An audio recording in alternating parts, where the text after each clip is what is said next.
Hi guys, and welcome back to another video. If you're new here, my name is Kim. I currently live in Japan where I do lifestyle and traveling videos. And if you're a returning subscriber, thank you for all your love and support. Don't forget to like, subscribe, share, and turn on your post notification bell. That way you'll never miss another video.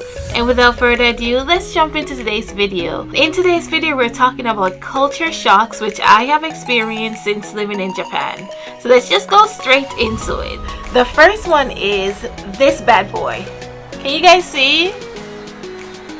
Deodorant. So believe it or not, it's very hard, and this is a very scarce commodity in Japan, deodorant. And I don't know about you guys, but where I am from, deodorant is like a staple in my life. Like since you get to around the age of 9-10, like you were told that you need to put deodorant on.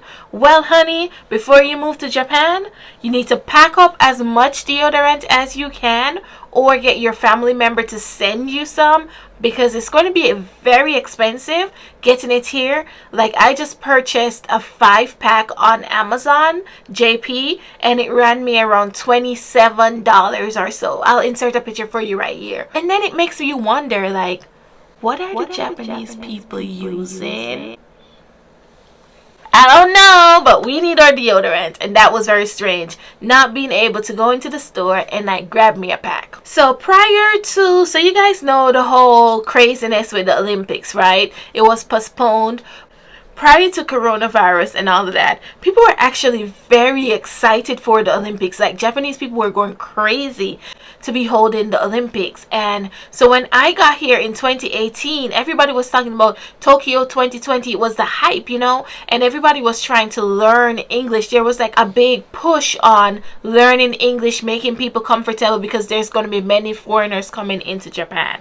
And 2018, 2019 was the easiest time that I had with making Japanese friends. Well, with making Japanese friends, or so I thought. I thought I was making friends, but it was under false pretense. So I'll meet somebody, we laugh, we chit chat, we giggle, and this was both male and female. We start chit-chatting, we exchange numbers, and they're like, hey, let's hang out. And I'm like, okay, cool. I'm making Japanese friends, yes.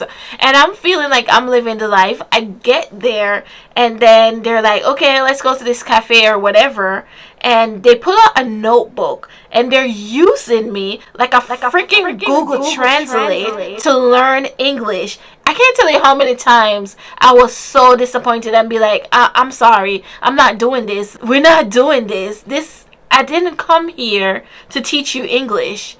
I came here because I thought you wanted to hang out with me. I thought we were having, like, you know, friendship. It was strange. That's strange, guys. That was one big culture shock, being befriended because of the language that I speak. They want to just use me. God, talk about feeling used. Fashion. In the West, we always hear, you know, if you're into fashion and you're into Vogue, you hear about like fashion capitals, and Tokyo is one of those places where you're like, yeah, Tokyo fashion is going to be on par. New York is the next big city that you hear about. So Tokyo, New York, Paris, you know, those places are known for fashion. So before coming to Japan, I was like, oh my God, fashion is going to be on point. Like, what? Yes, I love to get dressed up. Well, prior to moving to Japan, now I'm just kind of like, eh. But moving here, my idea of fashion is totally different. It's like different fashion. And what I'm realizing is, I think it's considered like a hot fashion spot. Not basically because of what they wear, but because of the brand. So you'll go on the train and you'll see somebody with a Louis V pocketbook, Chanel, like just all the expensive pocketbooks, shirts, sneakers, like anything that you can think about in luxury brands. People are just wearing it on the train like it's nothing. And that catches me off guard all the time, because I'm like, bruh, You're on public transportation. Like, if you're wearing all this, you should be driving up in your car. Like, what's going on? But again, that's a part of the culture shock, because here it's so condensed, it's so packed. Not many people drive their cars when they're going places. It's just more convenient to take the train or whatever. But that was my ignorance. Still is my ignorance. Still catches me off guard up to this day, because I'm like, why y'all got y'all $2,000-$3,000 pocketbook on here when y'all on this nasty ass train? Like, I don't get it. I can't rock with it. This one, guys, is still surprising, and it's so weird to me. So the females in Japan, it's like they're obsessed with looking younger or acting younger and being kawaii. And meanwhile, in the West, you know, a woman is a woman, a child is a child. We have like real definite lines that is like, you're a child, this is a woman, you gonna know the difference, okay? And you gonna respect that. So, but here, honey, you have grown women and they're like,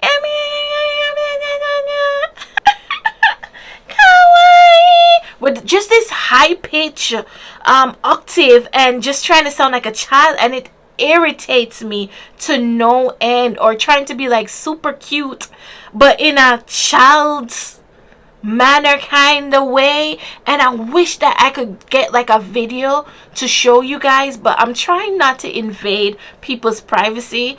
But it's super duper weird. Stop trying to sound like a child. Stop with that high octave thing. It is super weird. You're a woman. Like, act as such. And I'm sorry if your man is into that whole, you might want to look into that.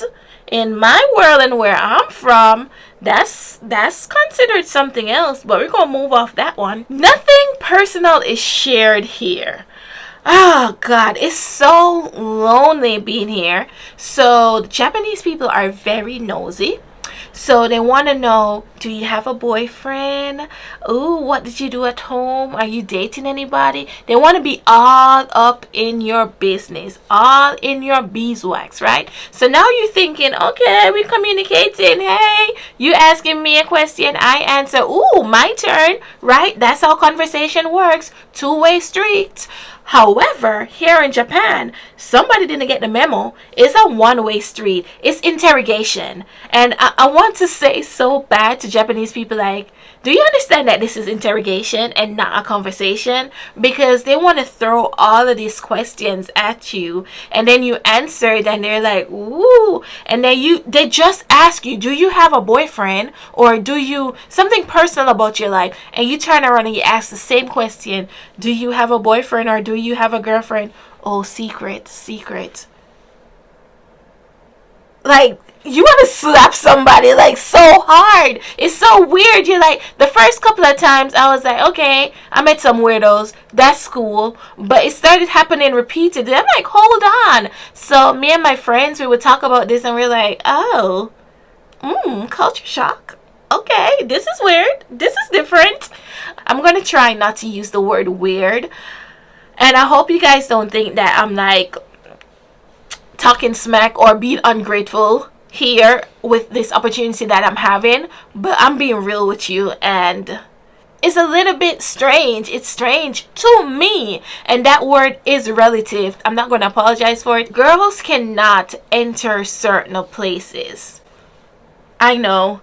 It's just really strange to know that you're grown and you're told because of your sex organs, I'm sorry, you can't enter this establishment because it's for men. And now I'm just even more curious, like, what are you guys doing up there? As a woman, we know what the men anatomy looks like. We know what our own anatomy looks like.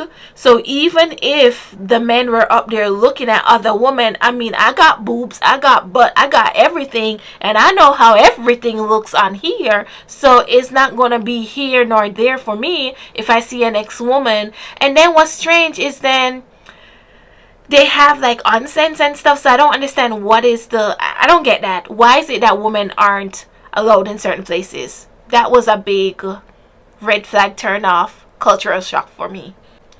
The running, guys, the running. And you guys have seen this in so many videos, like commuting, and you just see them running. Everybody here is a running a track star, okay? It's just like, I don't know. They should all just be star athletes. I'm just like, I'll get you next one. You know, in Western culture, they tell you don't run after trains, you don't run after buses, taxis, and you don't run after a man or a woman. Those things are guaranteed to leave you. So you don't want to be that idiot running towards it and then it like pulls off. And what they say, girls are like buses, miss one, next 5 minutes, one coming. Like, yeah, no. Same thing for men. It goes both ways. So no, I'm just there like easy like Sunday morning, just like this. Everybody like doing sprints. I'm like, for what? Sweat for what? We only run. I only run if there is an emergency. Like I've told you guys before, you see me running, you run because there's a legit emergency and we're all going to die. So that was another cultural shock, because the first time I saw it, child, I was ready. Like I had my bag and everything. I'm like, oh my God, it's going down. Like something big is happening. We need to go. Only to find out. I'm sorry. Only to find out that these people are running for a train. Do you understand how upset I was? I used all that energy running for no reason.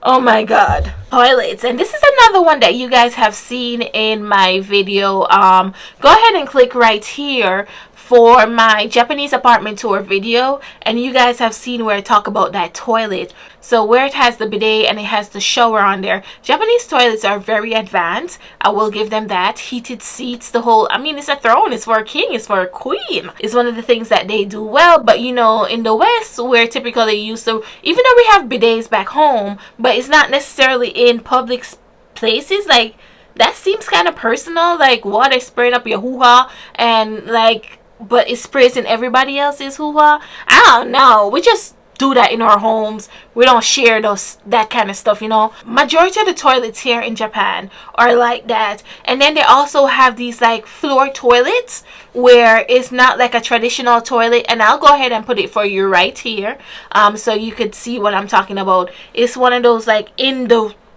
floor kind of thing where you gotta like take off all your clothes. I've yet to use that because it seemed, maybe when I have on a dress, but where would my underwear go? I guess, I don't know, guys. I haven't figured that part out. I just haven't. Maybe one day I'll walk to the station. If I mess myself, I'll be close by home. I could just come back home and change. But I haven't tried that going out because I'm like, this can get really tricky. And I'm not about to walk around here with urine stains. Another cool feature on the... Oh my God. So you know what I found on my toilet recently? A massage. Actually, I found it a couple minutes because I knew that I was going to tell you guys about the toilet. There is a massage feature. So silly old me was sitting there. I'm like, oh, I know we had heated seats, but I didn't know that the toilet could actually massage my bum too. So I'm like, what? I'm about to like change the game. So I clicked that button and I'm there. I'm like, oh, nothing is really happening. So I'm like, okay, and you guys will see that little squiggly line on there. So I turned on the bidet, and then I realized the water was shooting. The